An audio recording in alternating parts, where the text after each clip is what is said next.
Alluri Sitaramaraju international airport opening డేకి మమ్మల్ని కూడా తీసుకువెళ్లారు. మాకు ఇష్టంతో అయితే మేము వెళ్ళలేదు. పొదుపుల్లో ఉన్నవాళ్ళు, డోక్రా మహిళలు తప్పకుండా రావాలని చెప్పి బస్సులు వేసి మమ్మల్ని అక్కడికైతే తీసుకెళ్లారు. మాకు చాలా వర్క్స్ అయినా పిల్లలున్నా సరే ప్రతి గ్రూప్ నుంచి నలుగురైనా రావాలని ఫోర్స్ చేసి అక్కడికైతే తీసుకెళ్లడం జరిగింది. మా బస్సు భోగాపురం రోడ్ ఎంటర్ అవ్వగానే చాలా బస్సులున్నాయి మా ముందు అయితే.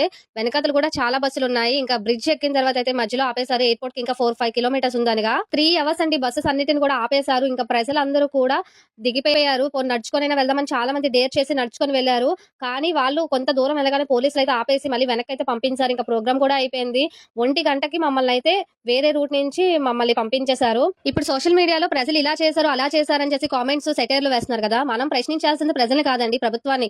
ఇంతమంది జనాన్ని బస్సులేసి మేమైతే 6:30కి బస్సు ఎక్కాము. మిగతా వాళ్ళైతే 4:00కి, 5:00కి ఇంకా మా ముందు చాలా మందున్నారు. ఇంతమంది ప్రజల్ని ఇబ్బంది పెట్టి తీసుకెళ్లడం ఎందుకు? అలా చేయడం ఎందుకు? ఇంత పెద్ద ప్రోగ్రామ్ కండక్ట్ చేసినప్పుడు ప్రజల్ని తీసుకెళ్ళినప్పుడు వాళ్ళకి కనీస సదుపాయాలు అందించలేనప్పుడు ఎందుకండి ఈ ప్రభుత్వం ఉండి? ఇది నా వ్యక్తిగత అనుభవం. నాకైతే ఇలానే అనిపించింది.